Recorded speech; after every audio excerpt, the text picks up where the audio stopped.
ሥላሴ በስመ አብ ወወልድ ወመንፈስ ቅዱስ አሐዱ አምላክ አሜን። በስመ አብ ወወልድ ወመንፈስ ቅዱስ አሐዱ አምላክ አሜን። በስመ አብ ወወልድ ወመንፈስ ቅዱስ አሐዱ አምላክ አሜን።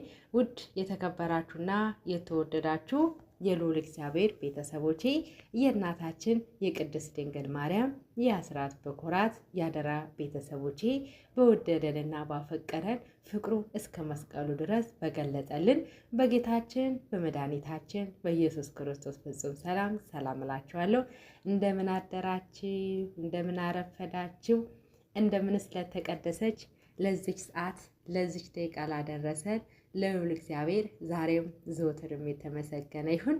አሜን። እግዚአብሔር ይመስገን ብለን እንድናመሰግን ሳይገባን ይገባችኋል ብሎ ይህችን ሰዓትና ይህችን ደቂቃ ባርኮና ቀድሶ የሰጠ አምላካችን ዛሬም ዘወትርም የተመሰገነ ይሁን።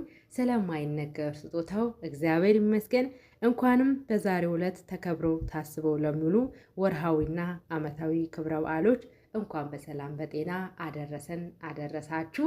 እሺ ሁላችሁም ተባረኩ። ቃለ ሕይወትን ቃለ በረከትን ያሰማልን። የማርፈላታውስ ኦርቶዶክስ ሚዲያ እኔ አጠር ያለች ግጥም ለዛሬ ይዤላችሁ መጥቻለሁኝ። የግጥሜ ርዕስ ፍቅር የሕግ ፍጻሜ ነው። ሮሜ ምዕራፍ 13 ቁጥር 10 ላይ እናገኛለን። የእውነት ፍቅር ጊዜን ጠብቆ ራሱ ይመጣል። የእውነት ፍቅር ትዕግስት ነው። የእውነት ፍቅር ይቅር ባይ ነው። የእውነት ፍቅር በደልን አይቆጥርም። የእውነት ፍቅር ርኅሩህ ነው። የእውነት ፍቅር በቀልን አያውቅም። የእውነት ፍቅር እግዚአብሔርን ይፈራል። የእውነት ፍቅር በግድ ተፈልጎ አይመጣም። የእውነት ፍቅር ዘርን አይቆጥርም። የእውነት ፍቅር መደበቅ አይችልም። የእውነት ፍቅር ማንም ከማንም ምንም አይችልም። የእውነት ፍቅር ራሱን እንጂ ሌላውን አይሰጥም። የእውነት ፍቅር ለሌሎች እውነት አይከራከርም። የእውነት ፍቅር ስራውን ፍቅር ብቻ ነው። የእውነት ፍቅር በሰጠው ፍቅር ልክ ምላሽ አይጠብቅም። የእውነት ፍቅር ዘርን፣ ቀለምን፣ ሃይማኖትን አይቆጥርም። የእውነት ፍቅር በውስጡ ማንነት እንጂ በፊት ፈገግታ አያምንም። የእውነት ፍቅር ክብሩን አሳልፎ ይሰጣል እንጂ ስለ ክብሩ ስለ ዝናው አይጨነቅም። የእውነት ፍቅር በማግኘት ውስጥ አይቀያየርም። የእውነት ፍቅር ከስር መሰረቱ አብሮ ያደገ እንጂ ለጥቅሙ ለጊዜው የመጣ አይደለም። ግን ፍቅሩ የእውነት ከሆነ የትም በየትኛው ፈተና ማለፍ ይችላል። ማፍቀር ስትጀምር ከእምነትህ ጀምር። ትዳርም ስትጀምር በሙሉ ልብህ እግዚአብሔርን እመነው። ምክንያቱም ትዳር የእግዚአብሔር ስጦታ ነውና። ለስጋ ምግብ እንደሚያስፈልጋት ሁሉ ለነፍስህም የእግዚአብሔር ቃል ግዴታ ያስፈልጋታል። ሌላውን ሁሉን ነገር ለሱ ተው። እንደ እከሌ እንዲህ ብሎኛል እያልክ አንተም አታድርግ።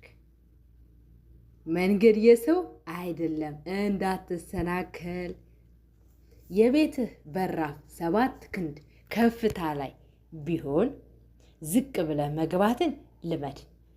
ምክንያቱም ለቤትህ ያለህ ፍቅር የሚለካው አንተ ዝቅ ስትል ነውና። ወደ ላይ ለመውጣት ከፈለክ ወደ ታች መውረድን በሕይወት ዘመንህ ተለማመደው።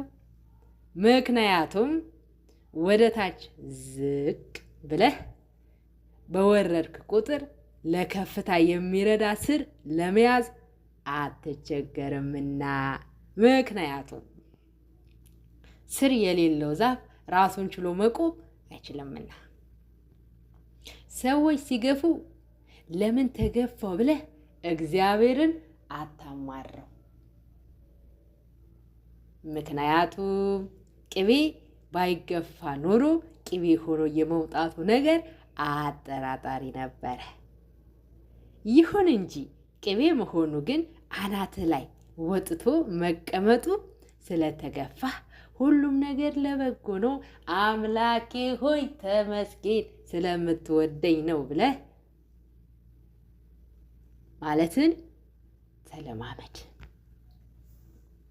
ማነህ አንተ ማነህ ብለው ሲጠይቁህ እኔ ነኝ በሚባልበት ቦታ ፈጽመህ አትገኝ። የሄድክበትን መንገድ ልብ ብለህ ማየትን ልመድ። ምክንያቱም ስትመለስ ሊጠፋብህ ይችላልና።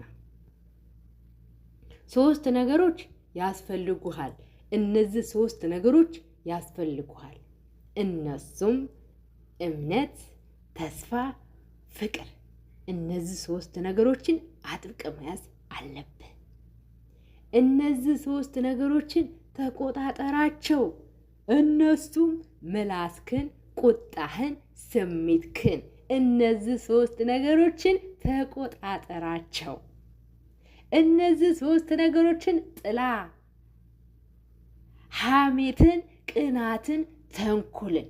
እግዚአብሔርም እነዚህ ነገሮችን በጣም አይወድም ይጠላልና፣ አንተም ከነዚህ አይነት ነገሮች ተቆጠብ።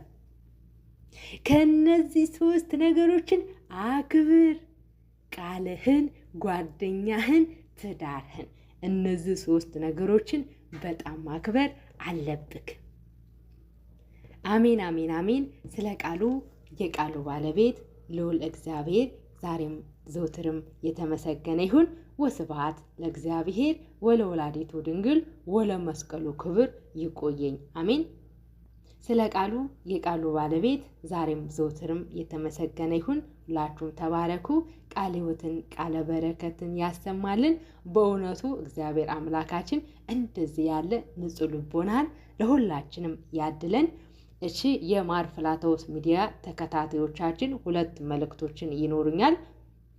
ያው የመጀመሪያ መልእክቴ ለዩቲዩባችን አዲስ የሆናችሁ ለማር ፍላታውስ ኦርቶዶክስ ሚዲያ አዲስ የሆናችሁ ላይክ፣ ሼር፣ ኮምፕሌት፣ ሰብስክራይብ እያደረጋችሁ ለመላው የኦርቶዶክስ እምነት ተከታዮች እንድታደርሱልን በአክብሮት እንጠይቃችኋለን።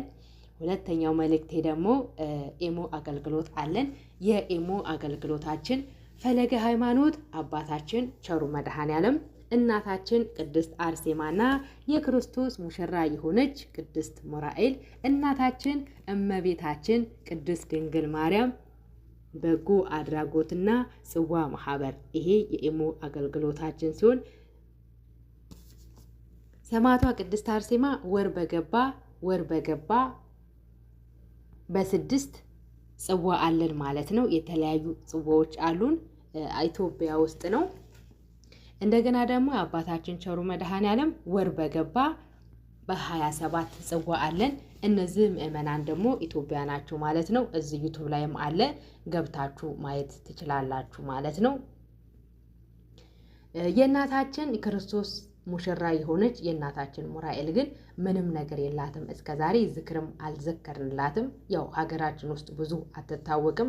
እኛም በኢሞ አገልግሎት እኛ ጋር ብቻ ነው የምትታወቅና እኛ ደግሞ ለኛ ብቻ ሳይሆን ሁሉ ጋም ትድረስ በማለት አዲስ አበባ ፈረንሳይ 44 ገነተ ኢየሱስ ማርያም ቤተ ክርስቲያን ፊት ለፊት የራሱ አልባሳቶች፣ የተለያዩ ጌጣጌጦች፣ የሀበሻ ልብሶች፣ ጋቢ፣ መጽሐፍ ቅዱስ፣ መስቀል፣ ጿፍ፣ የተለያዩ ነገሮችን ታገኛላችሁ እና ሁላችሁም ማዘዝ የምትፈልጉትን ማዘዝ ትችላላችሁ። ራሱን የቻለ ዲሬቬሪ አለን፣ ቤት ድረስ ያመጣላችኋል። ይሄ መልእክታችን ነው። ማር ፍላታውስ ኦርቶዶክስ ሚዲያችንን እንድታስፋፉልን በአክብሮት እንጠይቃለን። ተባረኩ። ወስብሐት ለእግዚአብሔር ወለወላዲቱ ድንግል ወለመስቀሉ ክቡር። ይቆየን። አሜን። ቸር ሰንብቱ።